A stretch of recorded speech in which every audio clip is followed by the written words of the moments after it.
Oh, which is Okay, so Carol had told me that Girl Scout troops would come to Brady's farm quite a bit. And was that something that you partook in? I did. I don't know if you did. I was not a Girl Scout. I know, but sometimes I wasn't a Girl Scout either, but I was invited because I was close and a relative. But yeah, they would come a couple of times in the summer, and the two leaders would bring whatever Girl Scouts were part of the troops. And Carol was into Girl Scouts, having lived in Shelbyville. But we were in 4-H out here in the country. But yeah, they would bring a bus of kids out, and sometimes we had sleepovers.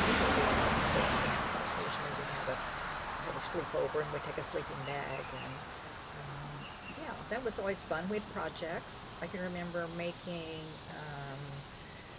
butterfly catchers with a pillowcase and a coat hanger. They would be heavy, so I don't imagine that the butterflies would survive very easily.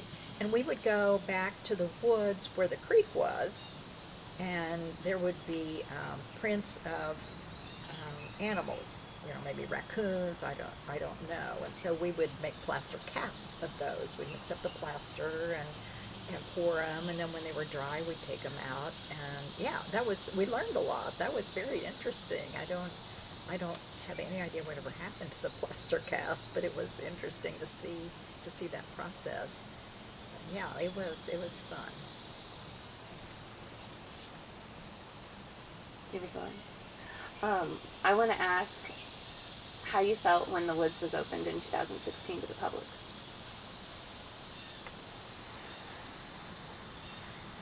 What I didn't like, and I know what you're talking about before that, what I didn't like was when the shoots would go on up at Grandpa's house, and then on Sundays they were allowed. Would they shoot in the woods or just shoot the clay pigeon? I don't think they shot in the woods. Well, they would be hunting in the woods. Hunting, that's what it is. Yes. They would hunt squirrels or whatever the season was. And so then, and those would be on a Sunday, and so we couldn't go out in the woods. And that was always very disappointing. The hunters were out there and wouldn't let us go in case we were mistaken for a squirrel or a rabbit or whatever it was. But that's the good part of the land trust now, doing the woods, that you don't have to hunt, so you don't have to worry about the shotgun. Yeah, right. Okay. Yeah. Did you have experience with tree poachers? They did at the farm. They said Betty had to get out on the porch and fire her gun. That part I don't remember, but I remember there was in the woods on the right-hand side, there had been an old weathered building with a roof on it. And I don't know if it was to store equipment or what, but I know there were some kids, some people who set it on fire. And so it was during the nighttime, and we heard the fire engines go. I don't know who, maybe Paul and Lucy turned it in because they would have seen it. But yeah, and it burned down. So the theory was that Grandpa had rented out the house that had been Louise's over by St. Vincent Church to some people who were more disreputable, and a family didn't approve of them, but that was Grandpa. And so the theory was that maybe they had set the fire, maybe they were building a still in there. I have no idea, but otherwise, poachers, no. That was the only mystery. Later on, the same building that you're talking about, it seems like I remember the building, but then, like I said, I had been so little when that was done. Then after the fire, though, and then Philip and I was walking through there, after the fire, this has been 10, 15 years later, 20 years later, and he made the comment, see, Philip had all this information stuff, so he said, notice all these trees are the same size, and it's because they came up after the fire, so the fire cleared everything out, and so all the new ones that came up were all the same size because they all came from the fire. So that was the kind of stuff that Philip was, the stories and the things that he looked at. His philosophy, I guess that would be the good one. And I think Chris has kind of taken on that same philosophy as well. Just the stories that he has there. Again, with the newspaper, A View from my Schwinn? Huh? A View from my Schwinn? Pictures articles? Yeah, yes, that would be, I think that's where a lot of that comes from. It's from kind of handed down from Philip. Yeah. So, Yeah, he did love the woods. yes. Philip, the trees were his friends. Yes. He knew them. So, do you remember when the woods opened to the public? I don't Not too remember much. specifically. Now, recently, it was your side of the family that decided to reconvert the farmland back into woodland. Do you remember how that came about? Is that with the land trust? Is that Yeah, what you're yeah. referring She's talking about to, the land trust. Oh, yeah. After Mom and Dad passed away, we all had, had the property here, and because we loved the land, and we didn't want anything to happen to it. We didn't want construction taking place or houses being built or whatever, because it would have been a prime site being so close to 74.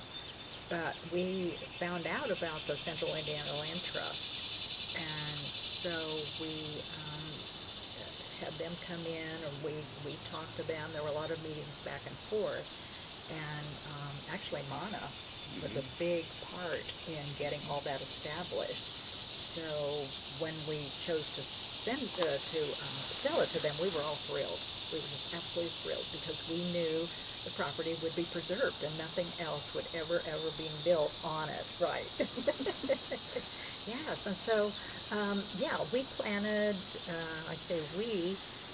trees were planted. It was determined how many trees would be planted in that area and what types of trees. And so they were planted this summer. Some of them this summer, some last fall, but then some the early spring, I guess it would be. And so Ron and I helped plant the trees out there, and it was hard work. The trees they were in buckets, like about this size. So some of them were maybe this tall or taller, some were smaller, but the soil was so moist that it was hard to dig into that, to be able to dig a hole big enough to put the trees in. And then there were other volunteers who helped out that day. We all met here. I think they must have seen a notice somewhere for volunteers needed. So it was interesting. People had no ties to the land specifically, but one couple said that they lived in Indianapolis, and they were just thrilled to be able to take part in something like that. They were very much into land preservation. So it was really rewarding. We had two different days. There was a Wednesday and then a Saturday where we planted trees, and so Ron and I helped plant trees. So we have our history as part of that out there too. So that was very rewarding. Do you know how many were planted? I think they had originally decided on like 350 or so.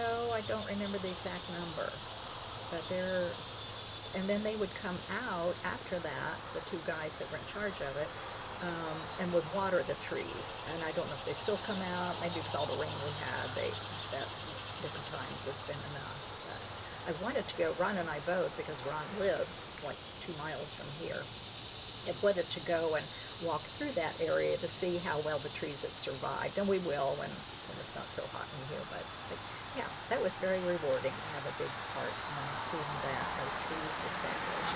We'll never see the big trees, but as time goes on, others will, and they will appreciate those trees.